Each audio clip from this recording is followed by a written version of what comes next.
This is the My Campaign Coach podcast, where we talk about how to win elections. Every week, we let you hear straight from the best consultants, operatives, and candidates in the game, all for one reason, to help you win. For more information about how we can help you win, visit mycampaigncoach.com. Now, here's your host, Raj Schaefer.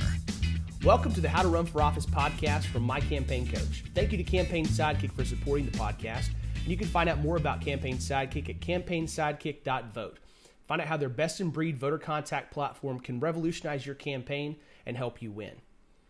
Today we're talking about campaign intelligence and opposition research with the man responsible for recording back the internal vetting and research of all the staff, coalition members, endorsers, volunteer leaders, and even more on the Ted Cruz presidential campaign. John Lappe is a Chicago native, naturalized Texan, and graduate of the University of Dallas. He serves as the Chief Operating Officer of Intel's, with a Z, Opposition Research and Strategy. In that capacity, John leverages years of experience with campaigns of every level to craft winning narratives for candidates and the opposition research solutions necessary to ensure their success. The importance of their mission is embodied by a very powerful quote from George Washington. "There is nothing more necessary than good intelligence to frustrate a designing enemy, and nothing that requires greater pains to obtain." Prior to joining Intel's, John was the Assistant Executive Director of Open the Books, a national government transparency organization that focuses on exposing waste, fraud, and abuse by government units and agencies of all levels. John currently lives in Dallas, Texas with his bride Fiona and daughter Nora. John, welcome to the podcast. Raz, thank you for having me. Great to be on. Absolutely. Gotta warn you, your How to Run for Office podcast might need to be renamed after this. I might scare some people off as the op researcher. Well, I tell you what, one of my, back in my former life when I was helping a lot with candidate identification and recruitment, one of the first things I did every time I sat down with somebody is really try to scare them out of running, because there's a lot of stuff folks need to be understanding of and really have to wrap their heads around to jump in the ring, because once they're in, you want to know that they're going to fight for it. And I like to make sure folks go in with both eyes wide open. So hopefully it won't scare everybody off, but it'll make sure everybody has a healthy understanding of what they got to do and what they got to be prepared for. Absolutely. It's a lot to be prepared for. I think if you want to know what it's like, just watch Jeff Sessions' confirmation hearings, and oh man, you will see what they will do to your record. They definitely did a lot of twisting and lying throughout that whole proceedings. That was a lot of those confirmation hearings I watch and I absolutely cringe. I would not want to be that guy. I don't want to be a cabinet secretary that bad. You couldn't pay me enough for it. But I'm very thankful that there are folks, especially good folks like Sessions, that are willing to go through that hell in order to help give us some good guys in there. So let's start off by kind of talking about your story. What's your background? How'd you get interested in politics? And what made you decide to take on this crazy line of work as a profession? I will try and keep this positive and upbeat, but given what I do, that will be tough. Just got off the phone with a longtime client who reminded me that I'm the most cynical person he's ever met. Nobody can say that they're jaded after listening to this podcast episode. No, so before getting into a little bit of my background, just a little bit on op researchers in general, because I think people might have a misunderstanding of what it is that we do and what kind of people we are, because bad people. This is not op research is not working at CTU. I think some clients expect that since the internet exists, everything must be right there, all in one magical unified database that Jack Bauer can hack into in no time. Exactly. So the internet is there and it's helpful, but we can't pull up a building schematic in 30 seconds for to advance an event or something. We're not private investigators. I think private investigators and lawyers make terrible op researchers. One, private investigators, bill like it's Chinatown and it's hourly, and you run into a mess there with a campaign. But that and lawyers have a completely different standard of what constitutes proof, and although it's a higher standard, it's not really relevant to the court of public opinion. So when a lawyer or private investigator is gathering facts, they're not really setting out to prove what you and I understand as, trying to disconnect a candidate from the voting public. They are, litigating in their mind how something would play out in court, and that's really not the world we play in. Facts are important, but they can be massaged. Yep, we've seen plenty of examples of that. So getting back to answering your very basic question, I grew up in a very political household. We didn't need to listen to Rush Limbaugh because we had my dad. So that was always fun. And, was involved by choice or not in local politics, going to candidates' fundraisers, and family members were running for office. Nobody ever won. Some of them ran as Democrats. So if anyone's ever doing research on me, that's out there. Well, you're kind of at Chicago, which has to be its own crazy nest. I mean, how was growing up in Chicago as a Republican trying to be involved politically? Well, you had to pay your tithe to the Daly family. That was just expected of you. Right. So those donations that seem like they're in my name, that is not me. No matter what the records say, that was not me, guys. But yeah, Chicago is definitely an interesting town. As Texas is unique, so is Chicago. Every place has their own brand of politics, but Chicago is certainly world famous, for better or for worse. I think we know which one it is. Yeah, it's usually worse. But yeah, was always involved in politics. Where I really got my start and what led me to doing this was, as you mentioned, working for Open the Books, which originally started as an organization called For the Good of Illinois. And this was a group started by a guy who ran for governor of Illinois on a platform of government transparency, because if it's needed anywhere, it's certainly needed in Illinois and Chicago. So his major platform point was putting every dime of government spending online in real time. So the public could just search and, make their own determination on what was wasteful and what should be questioned, and basically giving the public a tool to investigate their government. And it makes perfect sense that that's the way it should be. You should just basically putting your checkbook online, right? Right. It should not require a request or going to a city council meeting. You can pull up your checking account online anytime you want. Why can't the government just post theirs? And, if there's any question about government spending or waste, it's all right there. And, the public can make their own determination. So that, starting in Illinois, expanded to a national basis, and it was renamed Open the Books, because these stories are everywhere. And, you talk about government waste, it's not in Washington, it's right in your own backyard. The highway commissioner who's responsible for a quarter mile of highway is not a good use of government money. But so I was an intern with them for most of college on my summer breaks. And after graduating from the University of Dallas, I went to work for them and worked as the assistant executive director there, helping build the organization and filing thousands and thousands of Freedom of Information Act requests. Riveting work, I'm sure. Which was a great segue into opposition research, because that is the basis for a lot of it, which is getting information from public bodies about budgets, communications between elected officials, and seeing all of that and how records are maintained in government, which is very unique and arcane, proved to be very valuable as I started doing opposition research. So that's kind of how I got into it personally. But as a firm, we were started by Mark Campbell, who, as you know, was national political director on the Cruz campaign. And he started Intel's a few years back because, as a longtime general consultant, he was always extremely dissatisfied with the opposition research that he was given by researchers, and wound up having to do most of it himself as the GC, because the researcher just didn't really understand, how the campaign was going to work.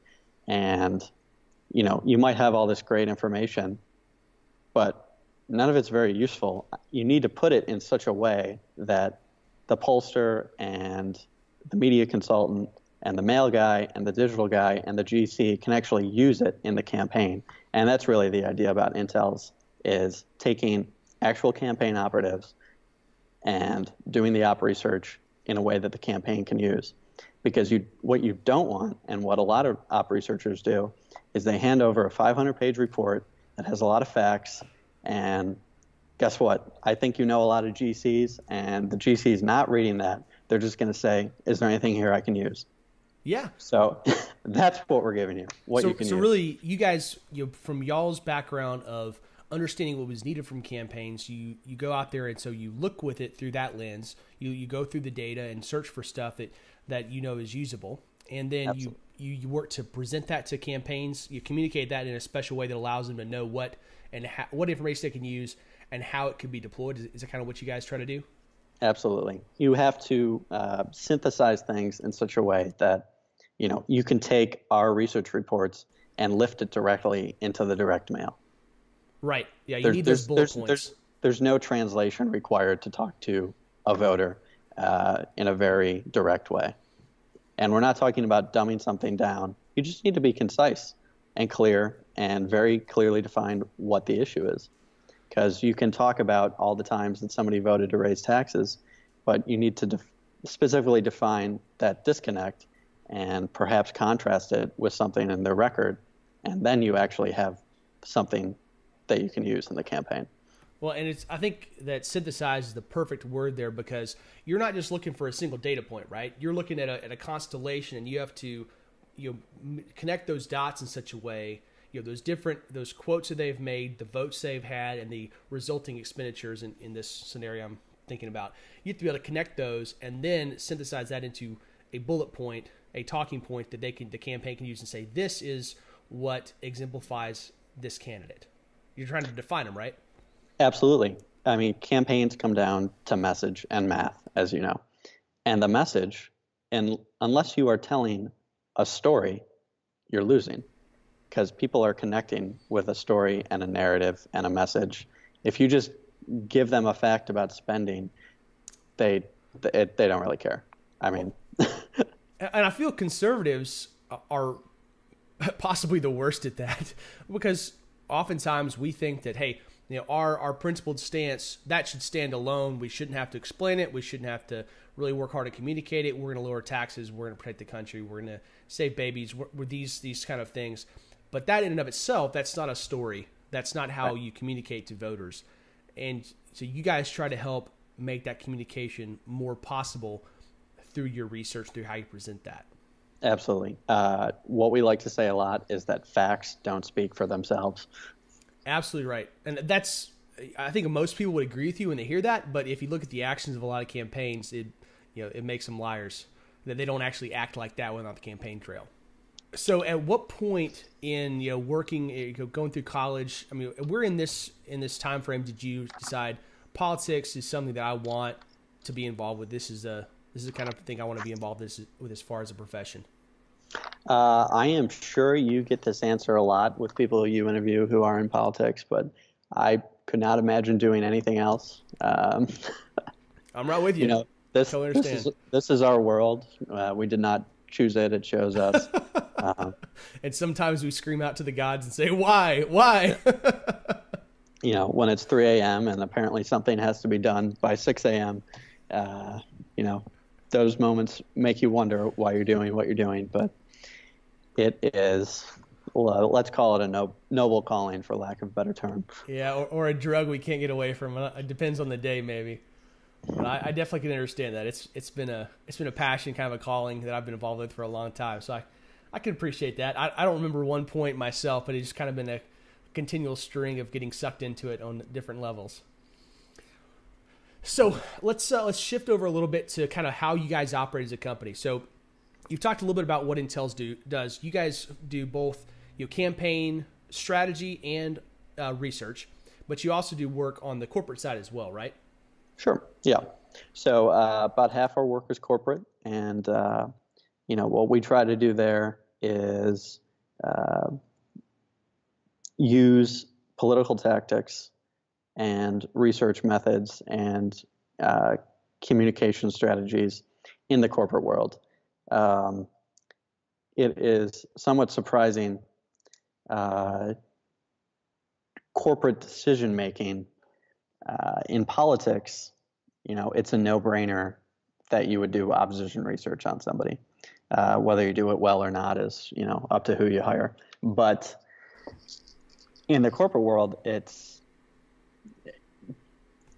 corporations play hardball, but it's surprising that they miss a lot of due diligence opportunities. When you start a campaign, it's obvious that you're going to do opposition research on somebody. But if you are a corporation moving into a new market, what you investigate with your competition might not be at the level that would be beneficial to your operations.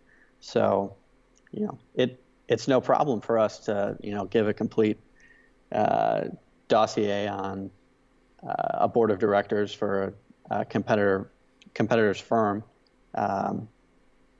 to better inform decision making by a company, but it's not something that they normally do for whatever reason. I don't know, but I think everyone should operate as if they're in a campaign, because life is a campaign, and somebody's going to win, somebody's going to lose. So when you're looking back, especially on the campaign side, what as a firm does y'all's working relationship look like with the client? So I'm running a U.S. Senate campaign, and I'm calling you, say, hey, I need some help. I don't know necessarily what I'm looking for, what I need. What are you guys going to do to help make sure that I'm positioned and have the needed information to win? Well, we are blessed that most of the time we are brought into races by other consultants who have worked with us in the past and know that we do good research and that we're going to give the whole team what they need to win. It is somewhat rare that we'll work directly with the campaign. It's typically, the GC who will bring us into a race because they know if they've got us, then they don't need to do it themselves. But it's been surprising that a lot of candidates also have a misconception about what it is that we do. And I'm sure a lot of candidates have misconception about a lot of areas of how campaigns run. Yep, that's part of what we're trying to fix here on the podcast. Right. So, when we're introduced as the research team, on a conference call or whatever it is, a lot of times it's like, are we allowed to be talking to this person? Like, aren't they the shady guy, like handing you the manila folder in an alley? It's always in a parking garage. It's like, yeah, I think, we're pretty professional and legit. We use Google Drive and all the modern conveniences. Right. But when we are working with a client, it's good to have that buffer of an experienced campaign team between us and the candidate, because if it's a first-time candidate, let's break it up this way. We'll do a vulnerability study before they want to run for office or as they're considering it, and then the opposition research on their opponents. In the vulnerability study phase, it is amazing when you talk to the candidate directly, their ability to try and explain away everything it is that you found. And this is a very important lesson that I want to make sure your listeners take note of. In politics, if you are explaining, you are losing. 100%. If something can be explained away in one sentence and people are satisfied with that, that's one thing. But when you get to sentence 2 and 3, that is dangerous territory. They've stopped listening. And the point of a vulnerability study is to get to that one sentence and eliminate sentence 2 and 3, where you're talking about, oh, it was a subcommittee vote, but it wasn't recorded, and this is actually all okay. No, it's not. The public doesn't care about the subcommittee vote that wasn't recorded. They care about what the record shows. And so part of what you guys got to do is one, there's an education that the GC has to do about the value there. And you guys didn't have to go in and basically say, look, we're not here to judge you. We're here to help you get that down to that one sentence answer, help you synthesize all the information we found, and basically helping we're wearing the black hats in this situation. And we're here to pressure you, put you under the microscope and say, how do you explain this? Okay, that's not good enough. Do it again. Let's cut it down. This is the right way. We got to work towards that concise answer that alleviates the concerns of the voter. Absolutely. Another one of the things that we don't do that some clients think we do, we can't change the fact that you made a bad decision a while back and that there is evidence of it. I can't call the court and tell them to expunge something. You can't break in and just delete that? What? That's just not how life works, unfortunately. Okay, so Intel does not have a Wayback Machine. That's right. No, disappointing. But in candidate world, there are all sorts of tricks. Yeah, that's true. So when you're working with that client, what is so you do the vulnerability study. What comes next? So we like to do the vulnerability study. If they let you, if they bring you in time. Right. But sometimes things get started late, and that's a campaign. But it is what it is. So ideally, we do the vulnerability study, and there's plenty of time to do that. There's plenty of time to discuss it. There's multiple calls with the whole team along the way. What we like to do is not start with an interview with the candidate, because we don't want to be tainted by their perception of reality. So, we'll go do our first pass and then confront them with that and see how their narrative matches up. And then along the way, we're looking for other things. And eventually, like you said, we want to get to that point where the team can sit down with a concise document and say, okay, this is what's coming. There's no way to delete it, but we can respond to this. It's going to be okay. We just need to have a clear and concise and consistent message. The campaign needs to speak with a unified voice, and this is the time to come up with it. And then from the vulnerability study, as the field takes shape, we'll do the op research on all the candidates, or maybe just the top few that are really real contenders. And from there, the campaign gets, to inform their decision making better. The pollster will have something that they can actually test. I'm sure you'll do a podcast about polling if you haven't already. And yeah, I think we're gonna have Chris Perkins on sometime soon. I know you know him from the Cruz campaign. Well, Chris can tell you, they're not the ones doing the research. Every other campaign vendor is going to tell you we're not the ones doing the research. Right. Nobody likes doing that research.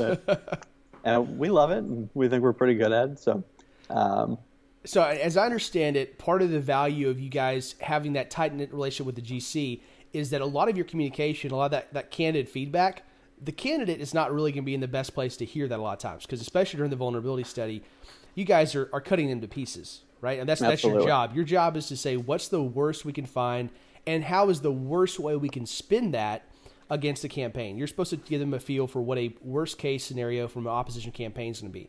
And so, if you come to me as a candidate and you're cutting me to pieces, I'm probably going to be like, what the heck am I paying these guys for? They're supposed to be on my team.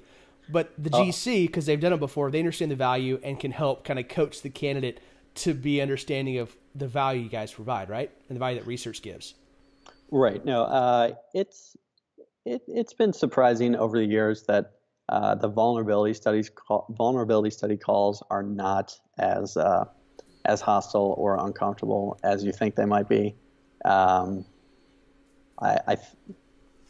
I think if we were trying to convince a candidate that they needed to do a vulnerability study, that would be a tough spot. But if the good experienced GC has gotten them to the point where, listen, these guys know what they're doing, you just need to be honest with them because they're going to find it anyway. Then from there, it's usually a pretty productive relationship. But like I said before, this is not CTU. Well, this is also not House of Cards. We're not sitting down with anybody, in a dark basement room asking them about weird experiences at summer camp in 7th grade. No, you're disappointing everybody listening to this podcast right now, John. I really just want to know about your financial disclosures and offshore accounts and, the beach house in Mexico that you somehow forgot to disclose. So it's not very sexy. So tell me about what's your biggest client pet peeve? Because I know you've got to have several, but what are your top one or top couple? Things that somebody should not do when they call you and they have you working for them. All right, you're probably going to have to cut down this segment a bit because I could go on for 20 minutes. It's probably worth that time. My biggest client pet peeve would be, let's go like top 5. I'll just start rambling off. So it is not just clients, but unfortunately sometimes other campaign professionals that we work with about how data and information is housed and maintained. So let me introduce that this way. You talk about the Russians supposedly hacking the U.S. election. Okay, well, if they wanted to do that, there's no centralized voting database. It's thousands of county clerk systems across the country. And court records and other things like that are the same way. You can't do like a national court system search because there's no national court system. At the federal level, you've got everything and it's nicely housed and the system's great because they've got a bunch of money to create that system. But, a county in the middle of nowhere, Texas, of which there are a lot, it might not even have a website. So the court definitely doesn't have a website. Yeah, I'll tell you, I deal with a lot of election data and just getting voter files and voting history, stuff like that. And the number, we have 254 counties here in Texas. That's a lot. And a lot of them are very small with hardly any infrastructure on the county level as far as technology and databasing. And every county does it differently. And there is no, and most of these people are trying to send me PDF files. They're not Excel. It's not database. It's all basically old hard copies. And I know it's the same when you talk about going, some of this probably involves going to these small counties and actually going paper records. That's where a lot of them still have it. Right. So, it'll be on paper and, it's in archives and, it's a microfilm. Okay, I'm 26 years old. I should not know what microfilm is. It shouldn't exist. It should be wiped from the face of the Oh my gosh. But apparently every county thinks that's the most efficient way to keep things. So guess what? It's on a microfilm machine. It's in the basement. The archives are locked, and only Susie has the key, and she's only here on Tuesdays, but it's her Tuesday off. Okay. So I have to go back and tell the candidate that, okay, it's going to be another week. Well, I thought you said it was online. No, it's not. And you might run into a situation in a county where, everything for the circuit court is online and available, but the district court is an entirely different story. And I wrote down this quote because I wanted to make sure I worked it in, but I was talking to a county clerk in Oklahoma on behalf of a campaign trying to get a court record, and was told that she could fax it, but the county doesn't allow them to send long-distance faxes. So let's just dissect that for a second. If I were in a position to receive a local fax, I could just come pick it up. Secondly, I have no idea what a long-distance fax is. When did long-distance become a thing again? I thought that died 20 years ago. So when dealing with a government agency and trying to get information, If you are friendly, it is going to work out well. There's no reason to be hostile. It might not make any sense, but you just need to know that you're playing in their court. This is like the John Adams miniseries on HBO. I'm not sure if you're familiar with it. Oh, I love it. He's appointed to the Court of St. James as ambassador of the United States, and he's being briefed on how to approach King George. You are to enter the room and give 3 reverences, once upon entering, once halfway up, and when you are in the royal presence. That is how you deal with Betty Lou at the county clerk's office. Oh, it's perfect. Oh, and I'll tell you, that is no joke. Absolutely not a joke. And they're usually nice people, but whether or not they help you, it will eventually be 5 o'clock. So they've got no reason to help you. Yep, I've dealt with a lot of Betty Lou's. They're nearly universally amazing people and hardworking, but it's just a fact of working with government functionaries really in general. Yeah, I mean, they have, their normal workflow, and it involves people coming into the office and dealing directly with them, but they're not getting calls from people like me every day that, I'm 5 states away, but I need this today, and it's very important. It just doesn't happen. So you just, you got to work with them. And then, they can't fax something, but if you send them a money order, they can email it to you. You're like, where the heck do I get a money order? Can I give you a credit card? Oh, yeah, it doesn't always work that way. It's fun, but every system is different, I guess is the point. And, knowing how to navigate those systems is most of this game. What other big pet peeves you got? You get clients who do not care about their vulnerability study, and they will confront real issues and just completely dismiss them when, you and I, as campaign people, know exactly where the other campaign's going to go, and it's right there, and it's going to hurt. But people can justify the things that they've done, and it's usually small stuff that they'll dismiss, like being late on a tax payment. I was late, but I paid it. Okay, well, that's not the point. You are asking voters to trust you in making the rules, but you couldn't follow them yourself. That's the point. But when we look at ourselves, we see things differently. That's a fact. And especially, I think, when you're running for office, because you don't run for office unless you've got an ego. Whether that's good or bad, you're going to have one, because you got to believe that you're the one person that could do the best job at this role.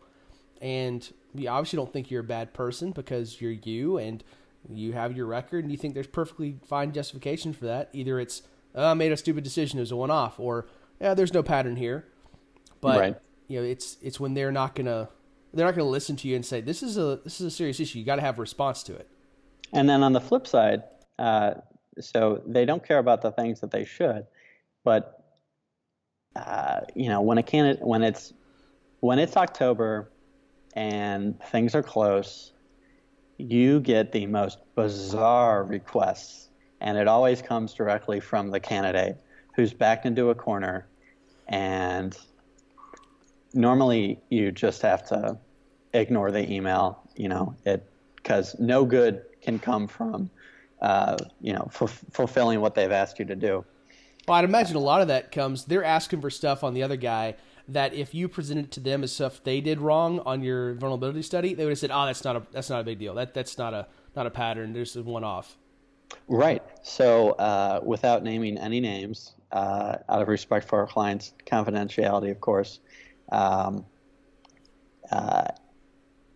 it was 2 weeks out from the election, and a client asked, "We need to get so-and-so's the sign-in sheets from his daughter's school so that we can prove he's a bad father." Oh my gosh. Delete. Yeah. People get desperate. Good people get very desperate. Yeah, we probably could have gotten it, just as a point of pride for what we're capable of doing. But, it makes no sense what you're going to do with it. And I'm trying to understand why this would matter to the voters. But, okay. Wow. Yeah. People ask for some crazy stuff. And I can only imagine there's even crazier stuff that you've got you can't talk about. Well, I'll try and top that story. Okay, go for it. And perhaps this will have to be edited out as well. But another client who shall remain nameless was running for high office, not the highest. I want to clarify that. And that narrows it down away from one. That's good. Upon going through the vulnerability study with this client, which had some standard issues. The business was not maintained properly as far as records go and taxes and all that. This person did not seem to care about any of those legitimate issues and said something along the lines of, well, there's nothing in here about my cousins out east who are liberals and drug addicts, and I think one of them had to terminate a pregnancy. It's like, I'm not sure if you know how it is we get our information, but we're not going and talking to all your relatives and trying to dig up dirt that way. This is this has no relevance to your candidacy whatsoever. And if this is how you think a campaign goes, you need to really work on defining your message. Yeah, they're watching a little bit too much of the House of Cards. Right. Wow.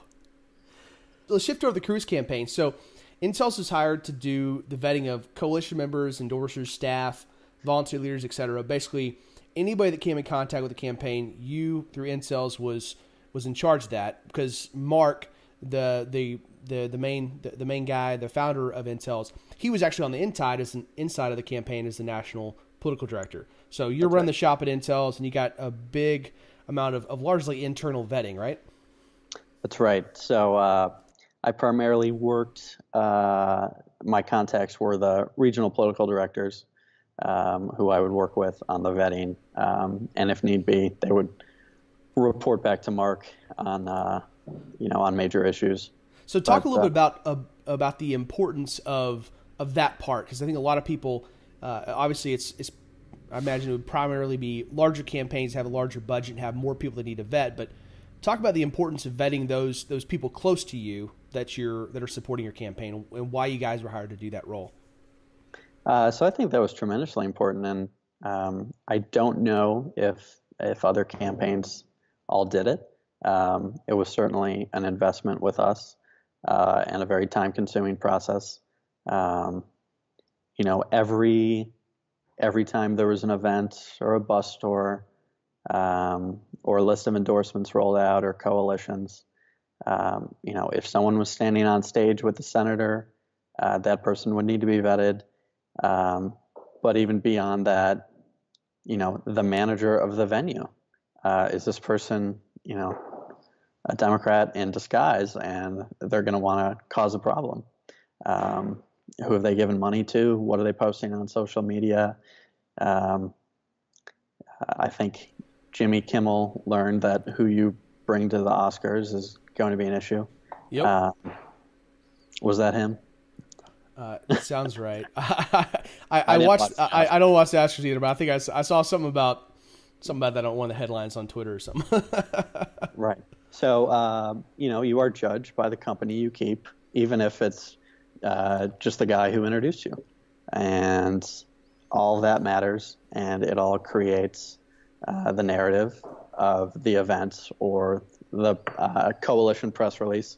So you can't have a list of 30 people released on your letterhead and have one of those people be an issue, because then that's the whole story. Well, there are a lot of situations, going back to what you said earlier, if you're explaining, you're losing. And we saw multiple times throughout the campaign, I'm sure it happened with Trump, I know it happened with Hillary, where the story became, why is that person standing behind you?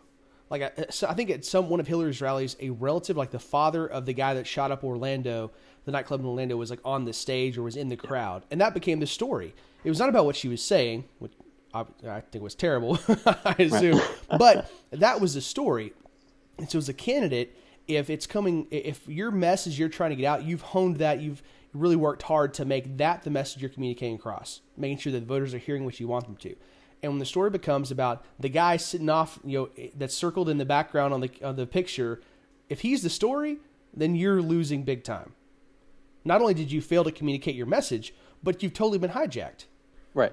And our modern political discourse, if you can call it that, is set up perfectly to create these kinds of situations. Because somebody snaps the photo and everyone's a reporter and it gets tweeted, it's on BuzzFeed, and there goes your day. Or your week. I mean, it can, we've seen that, we saw it on the Cruz campaign, we saw it from other campaigns, pretty much every other one. At some point, somebody got hijacked because of something internal. It wasn't always the opposition making the, starting the fires. It was sometimes the internal stuff. Yeah, no, I mean, anyone who got near the campaign, including the Santas that were hired for the SEC area Christmas tour, they were all vetted. So if any reporter talked to them and got the name, there would be no issues. You've literally vetted Santa. That's pretty awesome. I think I vetted several thousand people, and it was an honor to be a part of that campaign. That's fantastic. Well, I know during that time I was in the Super PAC side supporting Ted's campaign, and we did a lot of joint events, and it's just from the event side, it was a huge, it was a weight off of my shoulders when I'm helping run an event, when I know that the people that are coming up there have been vetted, that they're good operators, that we know the caliber of the people, and that they're not going to be an embarrassment on or off stage. And that's something that I don't know. Like I said, I don't know if other campaigns did that. I'm sure some did to some degree, but the level you guys went to protect from those kind of hidden liabilities is huge, because throughout the campaign there were a ton of people that wanted to be associated. It was a badge of honor for them to be part of the team, to be on a leadership committee, to be on a coalition committee, whatever it might have been, or a volunteer leader. That was a big deal for them, and as it should have been. But there were people that were involved that I know had stuff that excluded them from that possibility. Oh yeah, I mean, if you're given a title by the campaign as director of this or leader of this or coordinator, you've just become a liability. So clean up the Facebook and represent the campaign well. I love it. So is there anything else as far as how that kind of thing, whether it's the Cruz campaign or others, is there anything else you want to talk about as far as how that works, or the importance of what that process does for the campaign? Well, I think what I would like potential candidates to know is that, opposition research is not a nice add-on to a campaign. It's a foundational element. If you're going to poll, they're going to need something to test. If you plan on doing any voter contact with mail or TV, they're going to need something to say.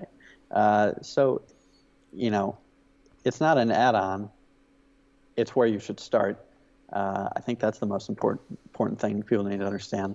Obviously, I'm self-interested. I will say this is the most important element in a campaign, but it really is, because no one else is going to do it. I guarantee it. No, that's a fact. Well, and one of the, it's usually in the movies or on House of Cards or something, somebody's handing the candidate or the campaign manager a manila envelope full of all this dirt, and they're like, do you want it? And they're like, oh no, or I'll stick it in the drawer. But the truth is, this is not some kind of shady back alley or parking garage type exchange. This is, you need to know what's out there from a vulnerability perspective. You have to know what's out there on you, otherwise you can't protect yourself. And you have to know what's out there on your opponents, because that's going to inform what you think about what they might do and how they might react and what leverage they could have. I mean, it's incredibly consequential. Absolutely. It is not back alley at all. It is an essential component of a modern professional campaign. Well, and I also think that one of the major misconceptions is that opposition research is there to help you really change who somebody is or do something fishy about remaking this person. And the fact is, that's not what it is, right? You're helping them build their message. You're not there to, you work with good conservative people, and your goal is not to say, oh, this was, this bad thing you did was good, or what. You're there to say, this is what's out there. We're working for you to help you understand how voters will perceive this, and if you're the right guy for this, then you need to be able to understand that you may have to answer for this at some point, whether it's good or bad, or whether it's explicable or not. That's exactly right. That bombshell fact is so very rare in what we find, just by the nature of things. People are not as bad as you think. They slip up, but not everyone is an axe murderer. Some are. They choose not to run for office for some reason. But when you do, there's another point to this, and that if you have so much bad stuff on somebody, you have to be very careful in how you use it. Because if you run with it all at once, the opponent can say, and this happened, not on one of our racers. It's a very simple response. If any of this were true, would I be running for office? And then you're done. So, well, and we saw a slightly different type of example as Trump was running, this last year, right?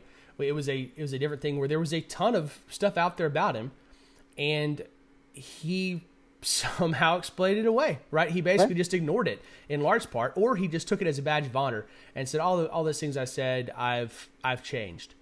And normally that doesn't work. For Trump, it did, and I think it definitely surprised me.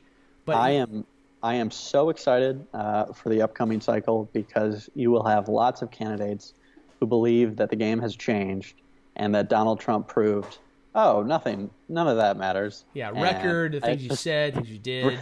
Bring it on. Yeah, can't wait. It's been interesting. I'm sure you've had a lot of these conversations. People, the quote unquote consulting class, people that are political operatives and candidates. A lot of people you're trying to decide, hey, has Trump's election, has that broken the mold or changed the game? And in some ways, maybe it has, but in large part, I still think that some of these things like you're talking about, it's kind of a one-off. It is a special case, and I think you're spot on.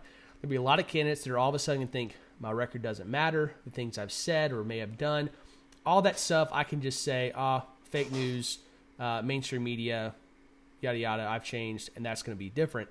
But I don't think it is. Yeah, I don't think a lot of other people running for office have spent 30 years and several $1 billion defining their brand. So that's why it's not going to work for them. I 100% agree. Now, one of the things that I imagine you find some frustration with, and we obviously see in the news sometimes, is you present this research, this vulnerability study to candidates. They have serious vulnerabilities, and either because of them or the campaign manager, there's a decision made. It's like, you know what, that's not going to come out, or we're not going to deal with that. The best example that comes to mind for me is George W. Bush's DWI, or DUI back in the day. They didn't address that. They thought early on about pushing that out right out of the gate and explaining it, getting it out of the way, and disarming that bomb before it could go off, or the opposite, Gore's campaign could. They didn't, and so all of a sudden, late in the election, that's getting dropped, and they're losing weeks of the campaign trying to explain that, and it could have cost them the election. It definitely hurt them significantly during that fall. How do you deal with that with campaigns, or is that even part of what you guys do? Do you help with explaining why they really need to get out in front of this, or is that something you hand that off to the GC and let them worry about? So somewhat related to your question, but I think it still answers it. Good, go for it. One of the first races I was on was a state rep race in Illinois, and we had a lot of bad things on our opponent. And our candidate was extremely gracious. This was, a somewhat local race, a small state rep district. Invited the opponent to coffee, told him about all of this, told him it's going to be very unpleasant, don't want to do this, but it's going to happen, and, suggested he might want to reconsider running. He, stuck to his guns and stayed in the race. It all came out. At every point where he had the opportunity to come clean, the story changed. It wasn't accurate. He was leaving pieces out. And, unfortunately, he made the decision to stay in the race. And he was a public school teacher, and he is no longer a public school teacher because he lied on his application about his arrest record. So, elections have consequences, and it's not just in the political arena. People's lives can change if they choose to do stupid things and lie about them. But he was given every opportunity to bow out and chose not to. So, that was one of my first races as the researcher, and that individual delivered a pizza to my parents' house a few months ago. So. Oh my gosh. Wow. That's pretty crazy. Making the world a better place. One pizza delivery guy at a time. Wow. That's pretty wild. Now, so stepping back away from specifically the Cruz campaign or the research side, when you're analyzing campaign, either one you're working as a vendor for, or just as you just as a hobby, this is something you're addicted to as much as I am. When you're looking at campaigns, what are some of the things that you look for, the kind of top attributes you look for as you're trying to analyze the health of that campaign, whether they're doing a good job, bad job, on the ropes or not? Well, we like to work with campaign teams who know what they're doing and who we know will actually put to use what it is they paid us to do. So if we've got great stuff and that candidate, just wants to stay positive and it's not working, that is a frustrating position to be in. So a candidate who wants to be the campaign manager and not the candidate is not a spot we want to be in. They can't have both jobs. And no. they're paying a team of professionals so that they can be the candidate and not the campaign manager. Yeah, I've seen far too many folks, both good and bad, fall into that trap. People who can put our stuff to work, from a media and a messaging standpoint, is great to see. And like I said before, most of the time they can just take the wording right out of the report because we've written mail, we've written TV, we've done all of that, and that's why it pays to get actual political operatives doing your opposition research. Well, and you guys have the general consulting experience and the strategic experience to understand the importance of what you find and how that gets communicated. You and Mark and the rest of your team you're not just researchers with your pocket protectors and your green visored hat. Your guys actually have been out in the field and did this. Right. I mean, Mark will never tell a client, there's nothing there. We've looked and there's nothing there. You can always create a narrative out of surprisingly little. Everybody's got one. I mean, there's information about you or I or anybody else out there. There's a narrative to be created. It doesn't take lying. I think a lot of people think that there's something where opposites research, you make up stuff or create stuff where there's not there. That's not your job. Your job is not to create lies or try to dig up and make up stuff. This is about finding things that are actually there. And how is that explained? How does your campaign explain it, or the other team that you're going up against? Right. And I mean, if we're researching someone and there's very little there, that's the narrative. That's the report. Who is this person? Can we trust them? They haven't given any money to anybody. Do we know where they stand? Yeah. Have they voted? Yeah. The number of people, I am by no means, I don't do opposition research because the stuff that I do cannot be classified as such. But just simple searches that I've done, it's surprising how many people, there is very little out there. There is no donor history. There is very little voting history. The number of people that I've seen try to run for a municipal office that haven't ever voted in a municipal election, it's crazy. Yeah. And they deserve to be asked about that. You care enough to think that you're going to be important on the city council, but yet you've never voted for the mayor. Right. Really. It boggles my mind. I mean, issues like that, like not voting, they go all the way up to people running for government. You wouldn't think it did, but that's part of why some of these things don't classify as what will be the top of the deck of questions you might research if you're doing this yourself. But that's part of why exhaustive research is so critical, because sometimes you find stuff that you couldn't imagine would actually be there. You see somebody that seems pretty squared away, a solid candidate, and then all of a sudden you start doing research like, wow, this person left some pretty big stuff hanging out there. They got the tax liens, they've got the domestic violence charges, these things that you wouldn't expect looking at this person on stage, but all of a sudden you're like, holy crap, this is legit. I can't tell you how many times I've had this same conversation. Oh, this person's been in elected office for 20 years. If there's anything, it's already out there. Oh. No, not true. If they've been there for 20 years, they probably haven't had a real race in 18. So no one's looking. Well, and there's so many examples out there of people that the real dirt on them came after they got elected. The things that they started doing shady stuff, a cycle or two in, or campaign or two into their time as an elected official. Well, we've seen multiple examples of that here in Texas in the last couple of years. When they had the means, motive, and opportunity. Yep. Great things happen. All right, so we've done a pretty good job, I think, of scaring folks out of running for office. So let's kind of circle back to talking about what they should do. So, all right, John, I'm thinking about running for state rep or state senate. What advice do you have for me, other than obviously hiring intels to do my research?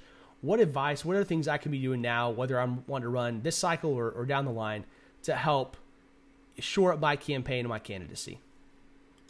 Step one, as with all life decisions, talk to your spouse and see if they'll talk you out of it. I'm always a big fan of making sure the spouse is on board, and if they say, hey, that's literally the first question I ask any campaign I'm working with is your spouse on board? And when they say yes, I'm like, is she or he really on board? Because this is not just a you decision. It's not just your ego. They have to be your biggest, most convicted fan. Every campaign needs to be a family affair, because you're going to be at a fundraiser every night, and that weighs hard on everyone. So definitely important to do a vulnerability study, and it cannot be candidate-led. It needs to be true opposition research on yourself. That's the only way it can work. So a lot of times somebody close to the candidate who maybe has knowledge of all their business dealings and personal history will work with us on a vulnerability study, giving us selected information directed by the candidate in order to paint a certain picture. And we know what's missing, and you're not fooling us or helping your own campaign. You need to be honest with yourself, and that's not just part of opposition research, but that's just part of running for office. Is you need to be honest with yourself. Why you're doing this. You can't hide what's happened, but you just need to be truthful with the voters. And lying is never a good way to go. Messaging and lying are different things. You can improve messaging. Yeah, it's far too many people I've seen when they're dealing with those in-house folks, whether it's a true opposition research or just working with a smaller team on a local level, they try to keep up that veneer that they have on stage. And the fact is that if you're helping me run for office, I've got to be open. I've got to be 100% honest, because you can't help me unless I'm totally transparent. It's better that you know everything. That the small thing, the time that I got too many speeding tickets, or the time that I did whatever, the time I was late on my taxes, you should know all of that, because you can help me understand how big of a deal is that. Right. Is that important? How do I deal with that? How do I explain that? Is it, if you're talking about a bunch of stuff like the guy that the pizza delivery guy, is this somewhere I should consider not running?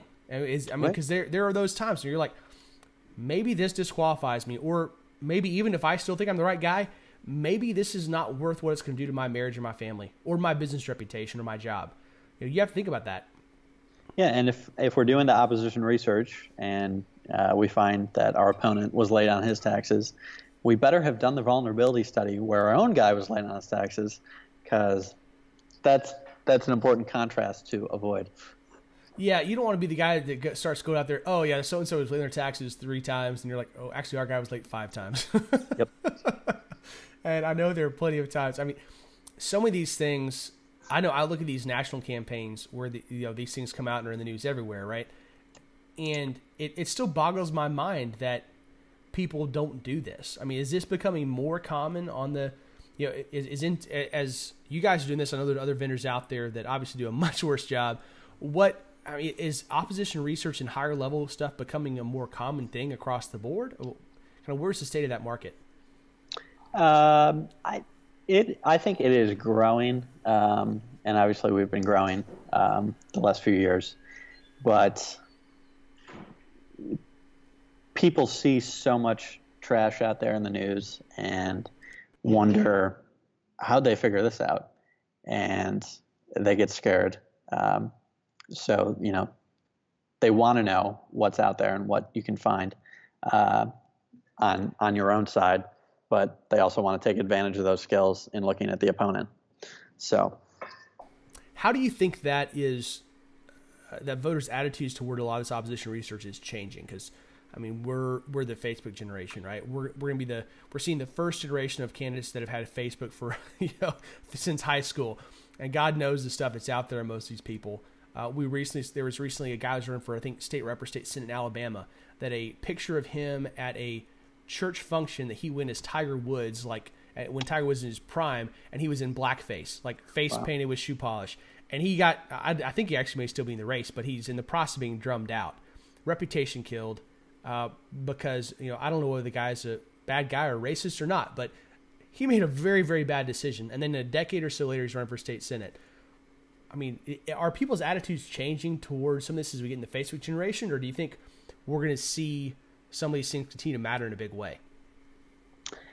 Well, I think there is a difference between, something that goes viral and, you and I might look at it and this is a faraway candidate and we are not voting in that election, and we might dismiss it as just, another politician being stupid. But I think what it comes down to ultimately is how the actual voters perceive you and trust you, and if they're willing to let that go. If they know enough about you before that comes out to know that that's not the real you, then there's a chance. But if it comes at the point where that bad thing is defining you, then there's a real problem. When voters go in to vote, they're going to remember 1 or 2 things about you and 1 or 2 things about your opponent. If it's the 1 or 2 things you want them to know, you win. If it's the 1 or 2 things they want the voter to know, you lose. So when you're piling up the mountain of bad info, your pile needs to be smaller than the opponent's pile. And that's an election.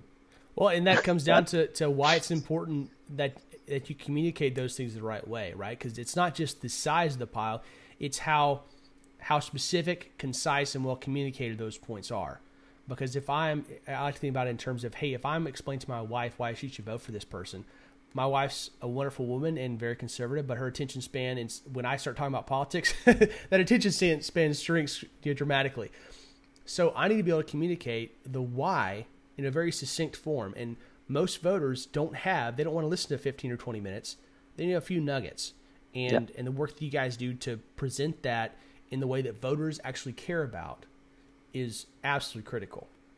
Yeah, you are not being fair to the voters if you tell them that something is important and then explain it in a very complicated way. They don't have time. And I think a lot of that comes down to how it influences, like I said, what they think of you as a person.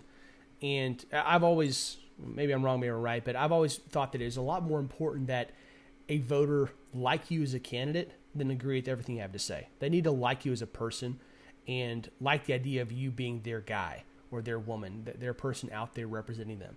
And go ahead. I might be breaking your rules here, but I'm going to talk directly to the listeners. And go for it. No one is reading your white paper on whatever policy you want to talk about on your website. They want to voters want to vote for someone who is like them, with whom they share values, who is smarter than them but doesn't act like it. That's kind of it. Yeah. Okay. I like that. They're not reading all your issue pages. They just want to know where your head's at. John is speaking truth, guys. Listen up. I'm not taking credit for that. Mark Campbell says it every day to everyone he talks to. And he's been doing this for 35 years, and I don't think that part, the essence of politics and a campaign, has changed much or will anytime soon. No, I think that's been true as long as there have been campaigns, and will continue to be true. And we're gonna get Mark on here very soon to talk some more about the Cruz campaign and what you guys do and kind of the GC side. Now, that was the last thing we're talking about. I think this is you probably have some examples you can share, and some we'll have to talk about over drinks and cigars offline. But let's wrap up by talking about some of your favorite fail stories, whether it's stuff that you've seen in the media. We'll just let you just kind of give it broad. You don't have to tell us whether you've read it on Politico, whether you actually work with these guys, or seen them on your campaigns. What are some of your favorite fail stories? Can we talk about the DNC leak? Yeah, that's a good one. Well, first of all, I had nothing to do with that. Allegedly. But I did enjoy watching it, and it gets to such a fundamental you want to talk about opposition research. You can't change the fact that you did it. It's going to come out. So you look at the DNC emails, and their response is not that we didn't mean that or it was misinterpreted, just that we didn't think anyone would ever see it. Yeah. How is that reality? Oh, that's the DNC. And apparently a lot of people didn't care. A lot of people bought it, which boggled my mind even more. I don't know sometimes. Yeah, there's definitely a lot of things that, especially working in politics full time, you look at as like, man, my faith is rattled. There's plenty to rattle you in this kind of world where you see things, you're like, how can people not care? And you will find a large portion of people that don't actually care. All right, John, well, I can't thank you enough for coming on today. This has been a lot of fun. I've enjoyed this. I'm sure our listeners will as well. Where can they find you online, and how can they reach out if they need to hire somebody to do some good research? Well, thanks, Raz. Appreciate you having me on, and it was good to tell listeners a little bit more about what an opposition researcher does, and hopefully they understood why we're a bit better at it than other people. You can find us at intels.com, INTELLZ, and if you're wondering what the rationale is behind the name, it was short and the domain was available. I am about the worst person in the world at naming things, and I have great appreciation for that. I have named things on less. Unfortunately, the internet has been around for quite a while, so most of the domain names are taken. Very, very good. All right, well, guys, thank you, John, for joining us today and our sponsor, Campaign Sidekick. Check out the show notes for John's contact information. We'll have links to his Twitter and Intels and all the rest of the stuff there, as well as the snippets from the show. Y'all take care. Thank you, Raz. Please subscribe and rate us on iTunes to help spread the word. We'll be back with you next week with more campaign insights from My Campaign Coach.